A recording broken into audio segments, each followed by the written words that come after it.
வணக்கம். நீங்கள் இணைந்திருப்பது உதயன் டிஜிட்டல் வலையொலியின் பிரதான செய்திகளுடன். செய்தி தொகுப்பு உதயன் டிஜிட்டல் செய்தி பிரிவு. செய்திகளுடன் இணைந்திருக்கும் நான் லிஷா தரணீஸ்வரன். கோப்பாய் போலீஸ் பிரிவுக்கு உட்பட்ட பாடசாலையொன்றில் கல்வி பயிலும் மாணவியை பாலியல் ரீதியாக துன்புறுத்திய ஆசிரியரை கோப்பாய் போலீசார் கைது செய்துள்ளனர். இச்சம்பவம் குறித்து தெரிய வருகையில் கடந்த 17ஆம் தேதி 13 வயதுடைய குறித்த மாணவியை அதே பாடசாலையில் கல்வி கற்பிக்கும் 52 வயதுடைய ஆசிரியர் பாலியல் ரீதியாக துன்புறுத்தியதாக நேற்றைய தினம் கோப்பாய் போலீஸ் நிலையத்தில் முறைப்பாடு பதிவு செய்யப்பட்டிருந்தது. இந்த நிலையில் சம்பவம் குறித்து நடவடிக்கைகளை மேற்கொண்ட கோப்பாய் போலீசார் சந்தேக நபரான ஆசிரியரை தினம் கைது செய்துள்ளனர். கைது செய்யப்பட்ட ஆசிரியரிடம் விசாரணைகளை மேற்கொண்ட பின்னர் அவரை நீதிமன்றத்தில் முற்படுத்துவதற்கான நடவடிக்கைகளை போலீசார் மேற்கொண்டு வருகின்றமை குறிப்பிடத்தக்கது.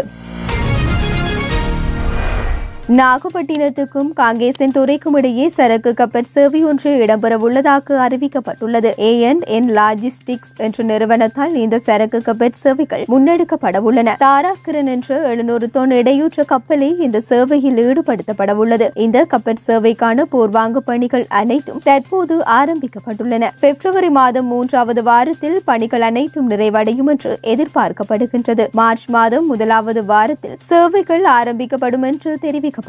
எதிர்வரும் மார்ச் மாதம் பயணிகள் சேவையொன்றை ஆரம்பிப்பது தொடர்பிலும் மேற்குறித்த நிறுவனம் கவனம் செலுத்தியுள்ளது. அதற்குரிய நடவடிக்கைகள் முன்னெடுக்கப்பட்டுள்ளன என்றும் தெரிவிக்கப்பட்டுள்ளது.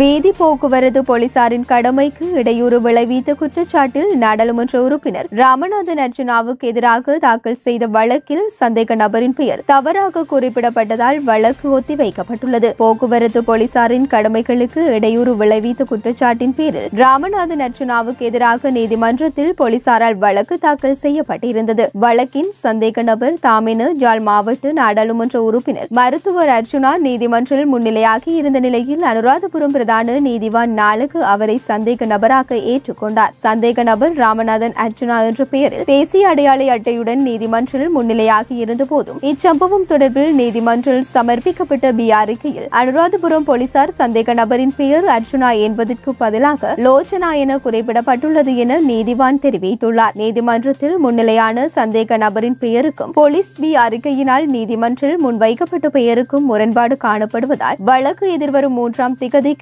ஒத்திவைக்கப்பட்டுள்ளது. எதிர்வரும் பிப்ரவரி மாதம் 3ஆம் தேதி நீதிமன்றத்தில் இது தொடர்பில் அறிக்கையிட வேண்டும் என்று அனுராதபுரம் போலீசாரை நீதிமன்றம் கோரியுள்ளமை சுட்டிக்காட்டத்தக்கது.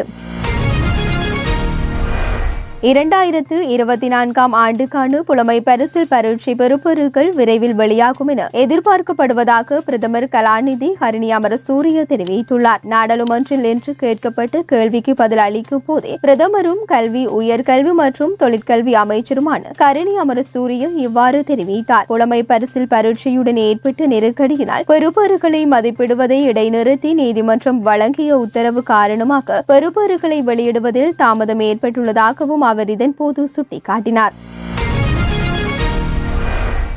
கடந்த வருடம் கொல்கத்தா பெண் மருத்துவர் கொலை செய்யப்பட்ட சம்பவம் தொடர்பில் சஞ்சய் ராய் என்பவர் குற்றவாளி என தீர்ப்பளிக்கப்பட்டு அவருக்கு ஆயுள் தண்டனையும் 50,000 ரூபாய் அபராதமும் சியல்டா நீதிமன்றத்தால் வழங்கப்பட்டது. அதேவேளை பாதிக்கப்பட்ட குடும்பத்தினருக்கு 17 லட்சம் ரூபாய் வழங்குமாறு மேற்கு வங்காள அரசு உத்தரவிட்டிருந்தது. இந்த நிலையில் சஞ்சய் ராய்க்கு வழங்கப்பட்ட தண்டனையை எதிர்த்து மேற்கு வங்காள அரசு சார்பாக மேல்முறையீடு செய்யப்பட்டது. அதன்படி சஞ்சய் ராய்க்கு மரண தண்டனை விதிக்கப்பட வேண்டும் என கொல்கத்தா மேல் நீதிமன்றத்தில் மேற்கு வங்காள அரசு மேல் முறையீடு செய்திருந்தது. அதனை கொல்கத்தா மேல் நீதிமன்றமும் ஏற்றுக்கொண்டது. இந்த நிலையில் விடயம் தொடர்பில் உயர் நீதிமன்றத்தில் நேற்று விசாரணை நடைபெற்றுள்ளது. இதேவேளை இந்த வழக்கை நீதிபதிகள் சஞ்சய் குமார் மற்றும் KV விஸ்வநாதன் ஆகியோர் அடங்கிய தலைமை நீதிபதி சஞ்சீவ் கண்ணா உள்ளிட்டோர் தாமாக முன்வந்து விசாரிப்பார் என்றும் தெரிவிக்கப்பட்டுள்ளது.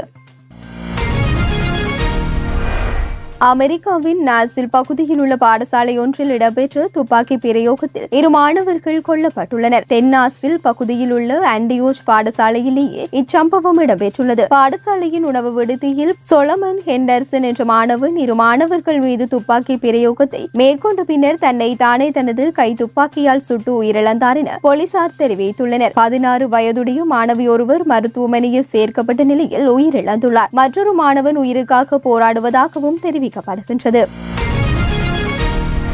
இலங்கை மற்றும் ஆஸ்திரேலிய அணிகளுக்கு இடையிலான வார்ன் முரளி டெஸ்ட் தொடருக்கான டிக்கெட் விற்பனை ஆன்லைனில் ஆரம்பிக்கப்பட்டுள்ளதாக ஸ்ரீலங்கா கிரிக்கெட் தெரிவித்துள்ளது. இத்தொடருக்கான டிக்கெட்டுகளை www.srilankacricket.lk என்ற இணையதளத்தினூடாக கொள்வனவு செய்ய முடியும் என ஸ்ரீலங்கா கிரிக்கெட் அறிக்கையொன்றை வெளியிட்டுள்ள அதேவேளை கொழும்பு வித்யா மாவட்டத்திலும் காலை சர்வதேச கிரிக்கெட் மைதானத்திலும் காலை 9 மணி முதல் மாலை 5 மணி வரை டிக்கெட்டுகளை கொள்வனவு செய்வதற்கான கருமபீடங்கள் திறக்கப்படும் எனவும் தெரிவிக்கப்படுகின்றது. இலங்கை மற்றும் ஆஸ்திரேலிய அணிகளுக்கு இடையிலான வார்ன் முரளி டெஸ்ட் தொடர் எதிர்வரும் 27ஆம் திகதி ஆரம்பமாக உள்ளது. ஒருநாள் போட்டிக்கான டிக்கெட் விற்பனை பிப்ரவரி 7ஆம் திகதி முதல் ஆரம்பிக்கப்படும் என்றும் அறிவிக்கப்பட்டுள்ளமை குறிப்பிடத்தக்கது. இத்துடன் உதயன் டிஜிட்டல் வலையொலியின் பிரதான செய்திகள் நிறைவடைகின்றன. தொடர்ந்தும் செய்திகளை உடனுக்குடன் அறிந்து கொள்ள எமது உதயன் டிஜிட்டல் வலையொலி பக்கத்துடன் இணைந்திருங்கள். வணக்கம்.